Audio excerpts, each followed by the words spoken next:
Olá, muito boa tarde pra você. Está começando o Globo Esporte. Thiago Maia fez o primeiro gol dele com a camisa do Flamengo na vitória sobre o Cuiabá. Daqui a pouquinho a reportagem do jogo, também notícias da seleção, da Eurocopa, da NBA.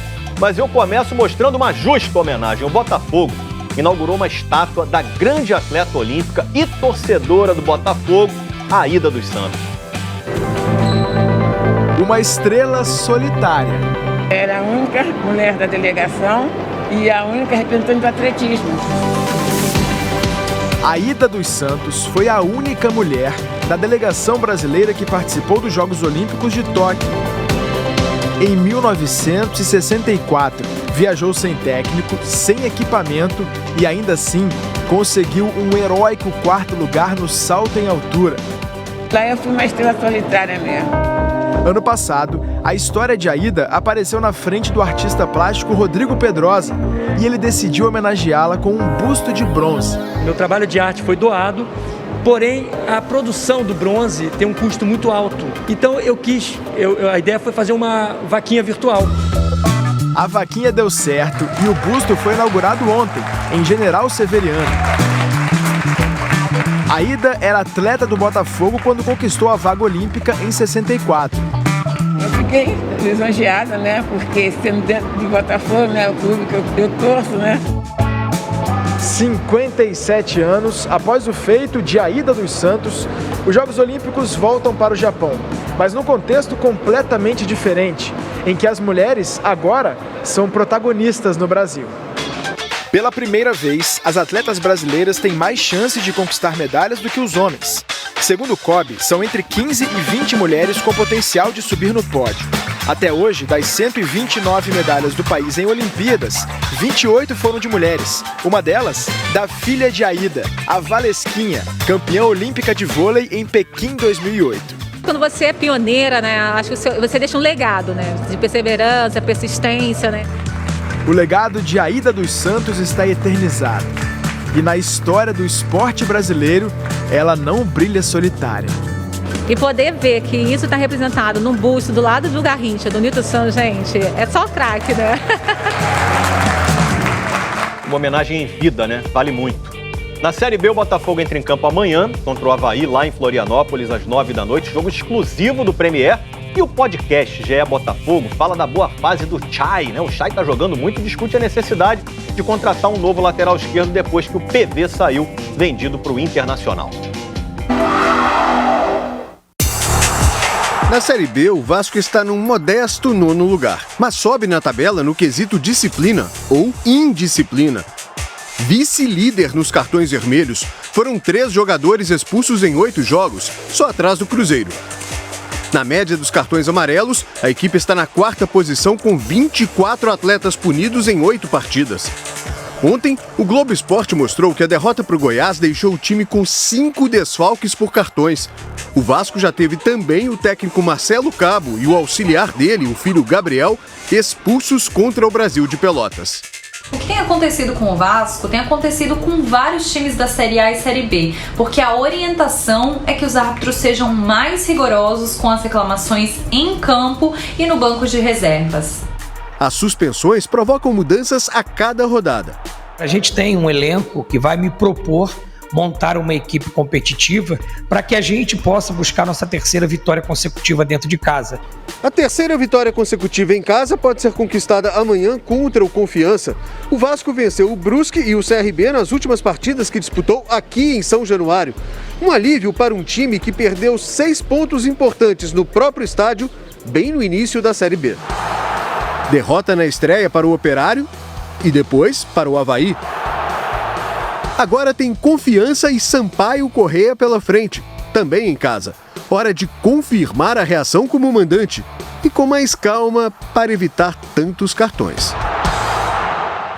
E na Série A, domingo, tem Fla-Flu ao vivo na Globo, às 4 da tarde. O Fluminense está tentando se encontrar no Brasileiro. Já são 4 jogos seguidos sem vencer. E na última partida, derrota por 4-1 para o Atlético Paranaense. O que não dá é para que a gente entenda que a terra é arrasada, né, que tudo está errado.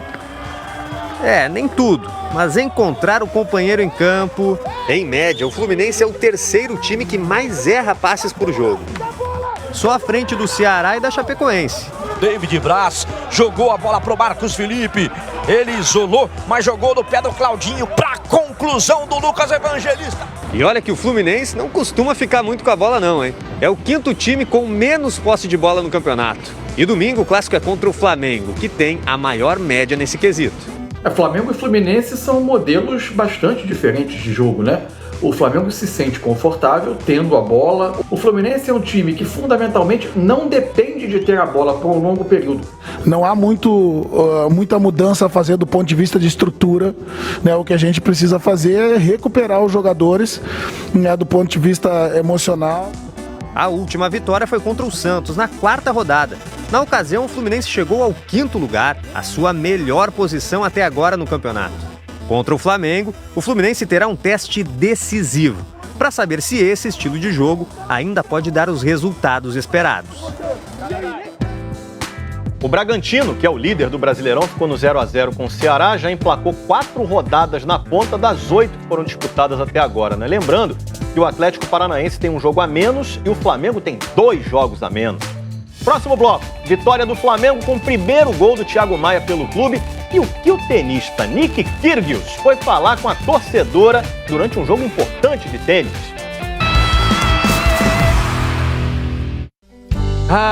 Minha primeira vez. Faz tempo. Eu era inexperiente, claro, senti aquele frio na barriga que todo mundo sente, não sabia muito bem o que fazer. Gente, eu tô falando da minha primeira vez aqui no Globo Esporte, hein? Boa tarde, começando o Globo Esporte. Hoje a gente foi em 2009. Tava nervoso pra caramba, mas deu tudo certo. Vamos conversar sobre as finais da Superliga no sábado e no domingo. Mas tem quem fique tranquilão. Por exemplo, o Thiago Maia.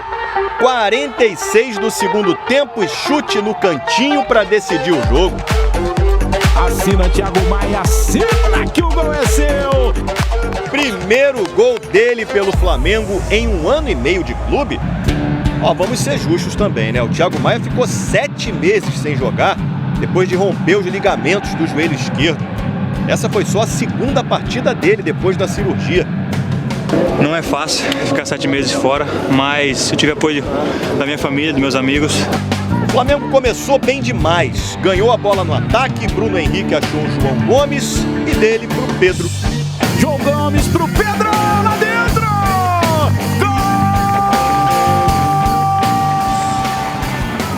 E o primeiro tempo foi bom, hein? O Walter salvou o Cuiabá no chute do Bruno Henrique. E a bola do Mateuzinho passou raspando, mas não entrou. E o jogo mudou na segunda etapa.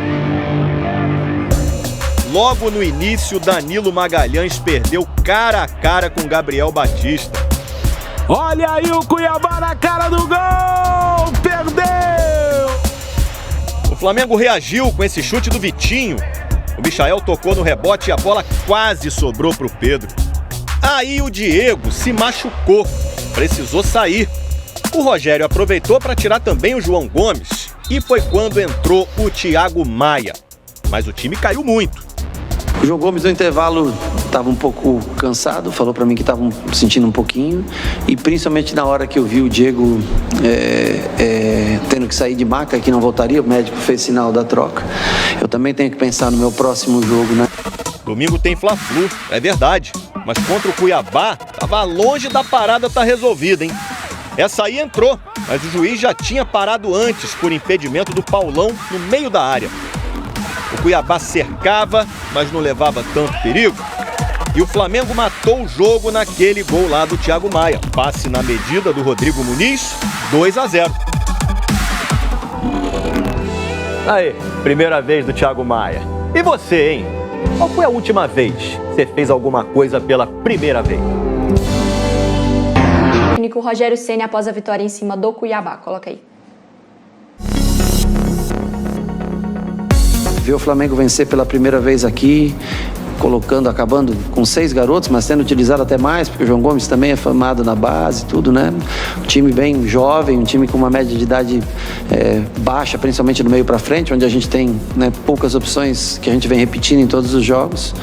Fico feliz. O João Gomes no intervalo estava um pouco cansado, falou para mim que estava sentindo um pouquinho, e principalmente na hora que eu vi o Diego tendo que sair de maca, que não voltaria, o médico fez sinal da troca. Eu também tenho que pensar no meu próximo jogo, né? Eu não posso só pensar nesses 90 minutos. Posições eu não comento, já na outra entrevista falei, é um assunto interno, e a direção, eles estão imbuídos em trazer alguns nomes, né, para o restante da temporada. O João saiu porque eu já perco o Diego, o Maia, eu não sei, quando acaba o jogo vai ter que fazer uma revisão médica, natural.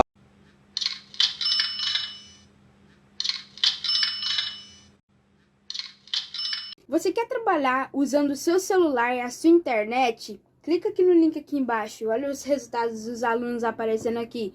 Sucesso, galera! Eu não sei quanto tempo ele realmente aguenta. O João passa a ser um jogador importante, fundamental nessa posição pra gente nos próximos jogos.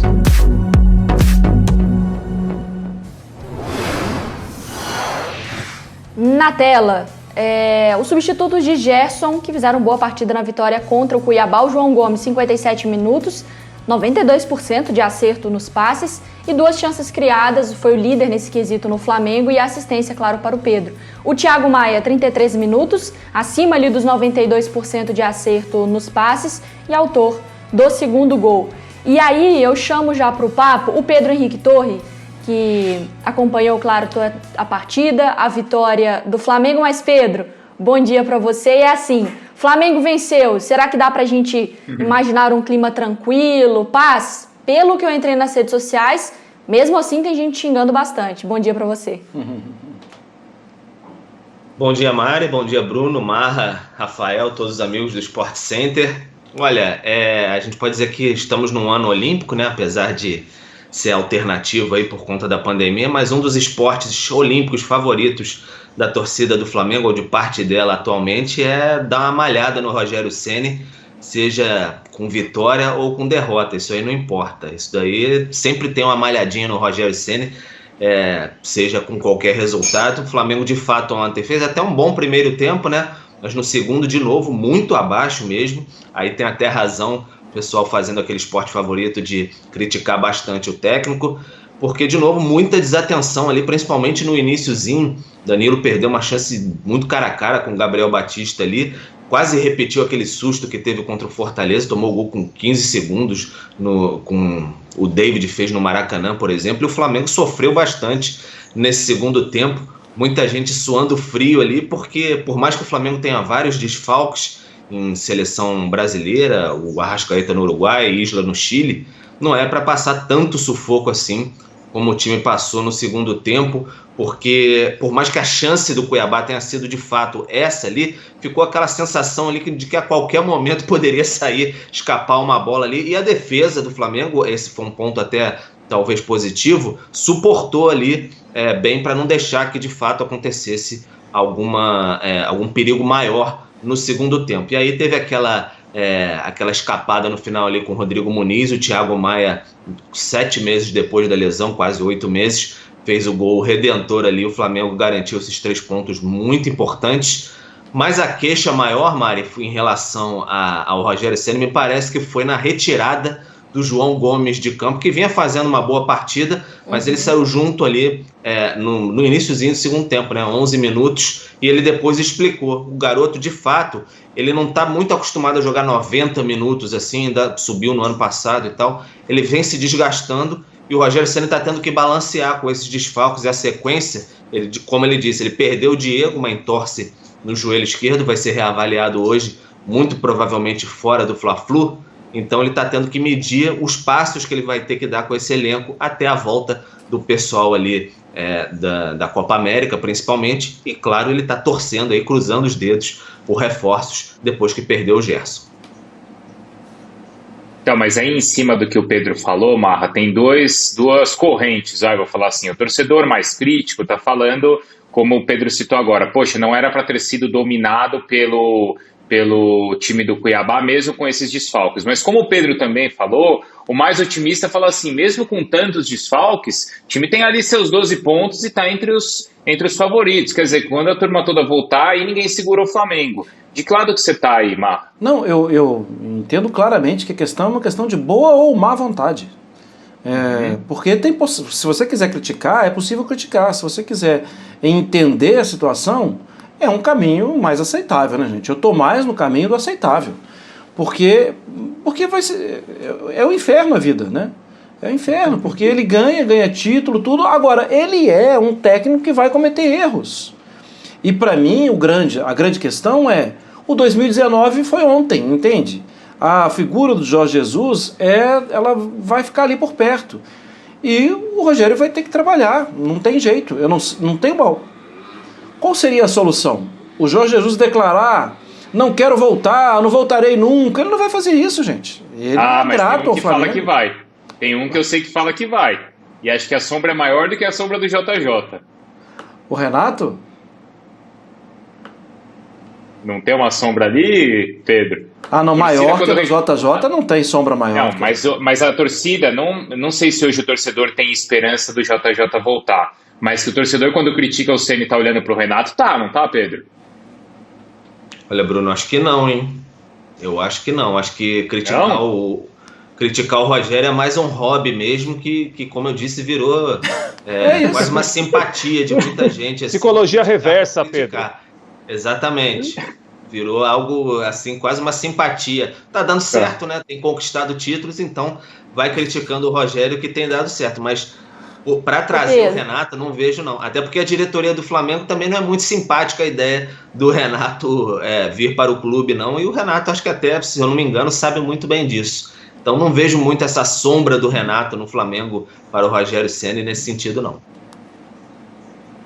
Eu tô de olho aqui na hashtag SC Brasil e começa a falar de Ceni, o pessoal manda bastante mensagem, então vou só dar uma passadinha para vocês, principalmente Prates aí, sentir o tom da galera. Olha, o Flamengo está esfacelado, Ceni não poderia... Mariana, vai devagar. Não, eu tô devagar, não vou ler todos os nomes. Eduardo. Imagina o Grêmio, imagina o São Paulo. Ceni não poderia fazer nada mais. Estamos com o segundo melhor aproveitamento. Ótimo trabalho do treinador Ceni, disse um fã do esporte. O Rafael já mandou. Vocês concordam que o Rogério Ceni tem uma Ferrari nas mãos e conduz o time como um Fusca? O Lucas mandou. Por que o Ceni sempre é criticado? Simples. O Flamengo nunca convence. O Ceni não consegue fazer esse time vencer e convencer. Então tem esses dois lados aqui, essas duas correntes na hashtag SC Brasil. Não tem muito. É muito céu e inferno, né? O que me parece que é muito céu e inferno. Não tem mas, gente, no meio, assim. O time que ele tá disputando esses últimos jogos do Campeonato Brasileiro não é a Ferrari. Não é Ferrari. Exatamente, não é. E mesmo assim, foram 2 derrotas, né? O Juventude e eu esqueci a outra. Red Bull Bragantino. O Bragantino, exatamente. Isso. O último lance. E quando a bola estava na área do Bragantino, e o acréscimo do acréscimo, tudo, e de repente no contra-ataque, a bola entra no gol do Flamengo. E contra o time que é o líder do campeonato. Então, vamos esquecer a tabela de classificação, vamos esquecer o resultado. Em campo, eu também acho que o time pode render mais. Também acho. Agora, esse achismo, ele vai ao ponto de rasga tudo e traz um novo treinador. Gente, não faz sentido isso agora. Faz o menor sentido. Chega um novo treinador que vai ter lá as suas manias, porque todo treinador tem mania. Todo treinador tem as suas crenças. E que vai chegar e que vai mudar tudo.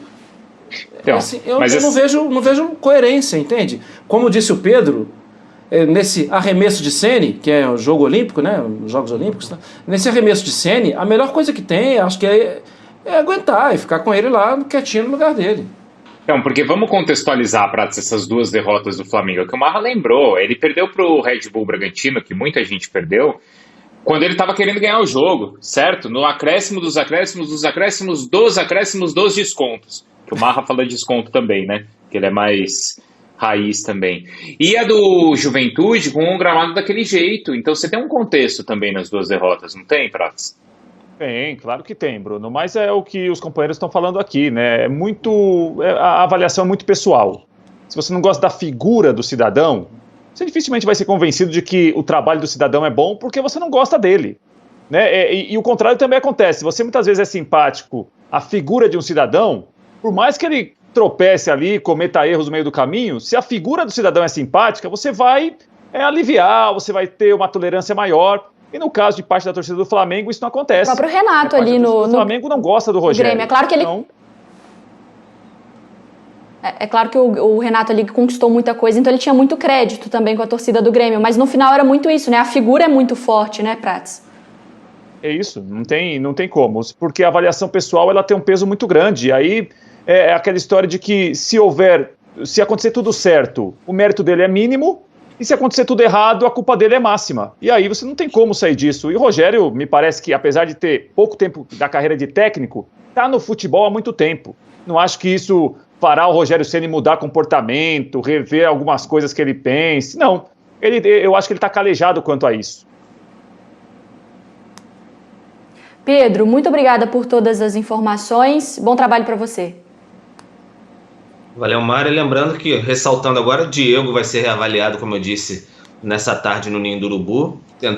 Inicialmente entorse no joelho esquerdo, mas foi uma cena bem feia ontem, quando ele caiu, né? Uma expectativa de quanto tempo aí pode ser que ele fique parado, então o Flamengo vai analisar. O clube segue atrás dos reforços aí. Nesse fim de semana, Fla-Flu aí em São Paulo, Neoquímica Arena, Flamengo atrás do gramado perfeito, né, já que o Maracanã está cedido para a Copa América. Cedido para a Copa América, Conmebol pagando ao Flamengo R$1.200.000 por conta desse período aí de cessão e também trabalhando num gramado melhor aí que vai entregar ao Flamengo depois da disputa da Copa América final no dia 10 de julho no Maracanã. No dia 11 já tem Flamengo e Chapecoense. Um abraço, gente. Boa sequência de programa aí.